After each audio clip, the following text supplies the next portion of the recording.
Hello, friends. Welcome to World Astrology Report, the show where we try to figure out what's going on in this crazy world of ours using astrology. I'm your host, Dan Waits. Now, what we're going to be doing in this episode is looking at the coming Mars-Uranus-Rahu conjunction in Taurus taking place on August the 1st. Now, I've looked back through more than 2,000 years of history and found at least two occasions where similar things happened in the sky. And frankly, the events that coincided with those were epoch-shattering. Now, before we go on, I'm going to give a quick content warning. The themes that we're going to be talking about today are kind of heavy. If that's the kind of thing that worries you or gives you anxiety, I'd recommend giving this episode a miss. Ultimately, astrology should let us face the future with more confidence and not less. Forewarned is forearmed. But I recognize that that approach doesn't necessarily work for everyone. We should also bear in mind that we can never predict the future with 100% certainty. And more importantly, we can never really know the greater purpose behind the events that we're experiencing. With all that said, let's get into it. And we're going to start by taking a look at the chart on August the 1st. So as you can see, we've got a triple conjunction at 18 degrees of Taurus, Uranus, Mars, and the North Node. And they're extremely close to each other. So this is a pretty rare configuration. Now, how should we read a Mars-Uranus-North Node conjunction? We have Mars, the planet of conflict and war and assertiveness, combined with Uranus, which is associated with disruption and surprise and revolution. And we have the North Node. The North Node, also known as the Dragon's Head or Rahu in Indian astrology. Different schools of astrology associate different meanings with the North Node, but some of the themes that tend to come up are hunger and greed and excess and material gain. And also from the school of evolutionary astrology, the North Node is seen as a point of destiny. When the sun and moon conjoin near the North Node, we get a solar eclipse. And when the sun and moon oppose close to the nodes, we get lunar eclipses. Now, eclipses herald change, beginnings and endings. Eclipses have a bit of a fearsome reputation in history, and it's true that they can be associated with difficult changes. Now, how should we read this triple conjunction? Some of the words that come to mind are explosive and revolutionary. We should also bear in mind where this is taking place. It's taking place in the sign of Taurus, a sign associated with the material goods and pleasures that we rely on. Now, we've already seen a lot of disruption in these areas. We've seen disruption to the money supply with rampant inflation across the world. We've also seen huge disruptions to supply chains with vital ordinary goods running out across the world. And now we have the Russia-Ukraine conflict. Russia and Ukraine are huge producers of wheat. Russia is a huge supplier of energy, but very heavy sanctions have been placed on Russia. The West is trying to wean itself off Russian energy supplies. But it's not just the West that's being affected. The whole world is essentially being affected by these supply chain issues. So that's what we're already seeing. What's changed recently is the entry of Mars into this picture. Mars entered the sign of Taurus on the 5th of July. Now, Mars isn't particularly happy in Taurus. Mars likes to move fast and get things done. That's not generally how Taurus rolls. This conjunction would seem to signify a ramping up of the disruption we're already seeing to things like the money supply and the supply chains. Now, Saturn is very much opposed to the way that Mars and Uranus like to operate. Mars and Uranus are both planets that like to change things quickly. They like to move fast. Saturn likes to move slowly. And here they're in a square. Someone or something is trying to put the brakes on whatever's happening in Taurus, but will it succeed?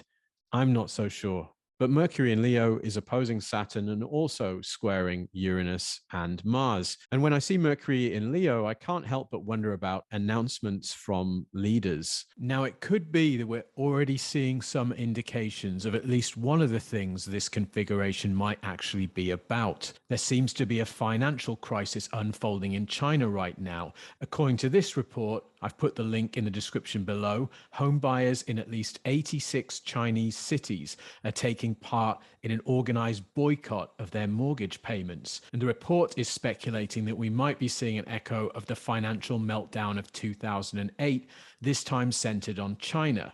But before we talk about what else this conjunction might be signifying, let's dig into history. Now, what I did is I searched for triple conjunctions of Mars, Uranus, and the North Node in Taurus squared by Saturn and Aquarius. And what I found is that this had really only happened twice in the last 2,000 years or so. Now, the last time it happened was June of 1520. That month, the emperor of the Aztec Empire, Moctezuma, was deposed and died. Now, months earlier, Moctezuma had been put under house arrest by the Spanish conquistador Hernán Cortés. Now, Cortés was an extremely ruthless and opportunistic man, and with a small band of gun-toting Spaniards, he was essentially able to overthrow the entire Aztec Empire for the Spanish crown. What happened at that time was really the beginning of the European colonization of the Americas, with all the blood and tears and tragedy that followed. There's almost no doubt that that's one of the most historic episodes of the past 1,000 years, the meeting between Cortés and Moctezuma and what happened after that. But what's really interesting is that at exactly the same time, another story was playing out in Europe that was probably just as important. In June 1520, the Pope of that time, Leo X, issued a bull threatening to excommunicate Martin Luther. Martin Luther was a renegade theologian. A few years ago, he had nailed his so-called 95 Theses to the door of All Saints Church in Wittenberg, a set of documents in which he argued that the church had become corrupt, that it was selling what's called indulgences, which allowed people to pay their way out of purgatory. Luther ended up laying the groundwork for the emergence of Protestantism, a new Christian religion, which would, needless to say, become hugely influential. So what we see is two really world historic events taking place at the same time, and also at the same time that we had Mars, Uranus, and Rahu in Taurus squared by Saturn in Aquarius. Now, we can also see the influence of Jupiter here. Jupiter, which was conjunct the South Node. There's a big theme of conflict over faith involved in both of these stories. But I've also found another example, because in 157 and 156 BCE, we have another similar configuration. And in fact, this one I would say is probably even more similar to what we're seeing in 2022. Now, this takes us back to the days of the Roman Republic. Now, at this time, Rome had a great rival, the city of Carthage in today's Tunisia. Now, Carthage, like Rome, was an imperial city. Now, Rome and Carthage had already fought two wars, the First and Second Punic Wars. Now, what happened in 157 BCE? Well, at this time, a Roman statesman named Marcus Porcius Cato, now known as Cato the Elder, was sent to Carthage to negotiate a settlement between the Carthaginians and a rival people in North Africa, the Numidians.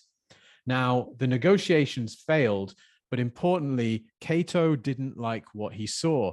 What he saw was that Carthage had returned to prosperity. This great rival of Rome was prospering, and Cato thought that meant that Carthage was once again becoming a threat to Rome. What happened after that is that Cato famously began to end every speech he gave to the Roman Senate, no matter what subject it was on, with the words translating, "Moreover, I advise that Carthage must be destroyed."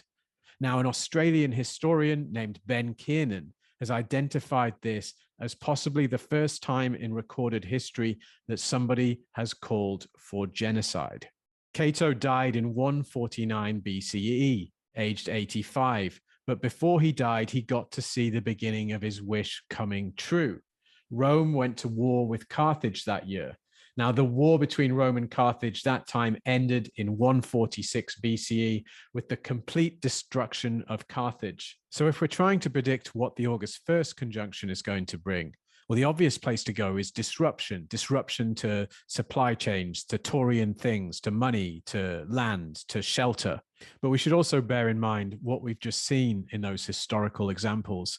And I think there's something of a theme. There's a theme of confrontation between empires. There's a theme of conquest. We see this in 1520 with what Cortés and his conquistadors did with the Aztec Empire. And we also see this in 157 BCE with Cato the Elder and the war he eventually got and the destruction of Carthage. If we turn to Martin Luther, we almost see something similar playing out, but this time on theological territory between a renegade and an empire, a religious empire, the Catholic Church. Now, with all this in mind and bearing in mind what's going on in the world right now, we can't help but think about Russia and Ukraine. Now, if you look at how this configuration interacts with the charts of Russia, the chart of Ukraine, the chart of Russian President Vladimir Putin, and the chart of Ukrainian President Zelensky, we see that this configuration is tightly configured to important parts of all of those charts. If we start with Russia, we can see that the Mars-Uranus-Rahu is close to culmination in the 10th house, and it's almost square to the chart's ascendant at 20 degrees of Leo. We can see that Saturn is just 2 degrees away from the descendant in the 7th house, and it's in a partile square with the 4th house Venus. The Ukrainian chart is hit just as directly, if not more so. This time, the Mars-Uranus-Rahu configuration is conjunct the IC of Ukraine, the very foundation of the country. Venus is in the 7th house. It's very close to Ukraine's nodal and ascendant-descendant axes. But what worries me most of all in this configuration is that Saturn is in a partile conjunction, meaning it's in the same degree as Ukraine's moon at 22 degrees of Aquarius. The moon in mundane astrology is symbolic of the people of the country. Now, we can also look at Vladimir Putin's chart. We're not sure if we have the right chart for Vladimir Putin. There is a chart available for him on Astro Databank. It's rated DD, which means it's not considered reliable. But assuming that the chart has at least the right birthday, the configuration is also really closely configured to Putin's chart. We can see that Uranus, Mars, Rahu is conjunct his natal Jupiter at 19 degrees of Taurus. We can see that Putin's nodal axis is at 19 degrees of Aquarius and 19 degrees of Leo. It's almost exactly square to the nodes right now. Now, I think we've had a look at enough charts for one day, but I'll tell you that Zelensky's chart is also being hit by the configuration just as directly. Now, with all of that in mind, it's hard not to be a bit worried about what's coming for Ukraine. We didn't really need astrology to make us feel like that, of course. Well, what's coming on August the 1st or close to that time? Well, all the research I've done suggests that Russia and Ukraine are certainly tied into this story in a very significant way. I can't help but notice the presence of Mercury in the configuration on August the 1st. Mercury is the messenger. And all this makes me wonder if what we're going to see around that time is a declaration of war. It might surprise you to learn that Russia has not declared war on Ukraine. It considers what it's doing there a special military operation. If Russia were to declare war, that would have legal ramifications, and it would enable the country to institute conscription. It would enable it to vastly boost its invasion forces and commit it to the war for the long haul. Now, I don't know for sure what's going to happen. It's possible that Russia might speak with deeds rather than words. Now, there are times when astrologers don't want to be right. And for me, this is absolutely one of those times. I'll absolutely be praying for the best possible outcome between Russia and Ukraine, and that nothing like any of the things I've described from history is going to come to pass. Thanks so much for joining me for another episode of World Astrology Report. I'd just like to finish by letting you know that I am available for natal consultations. If you want to book, the link is in the description below. Thanks very much.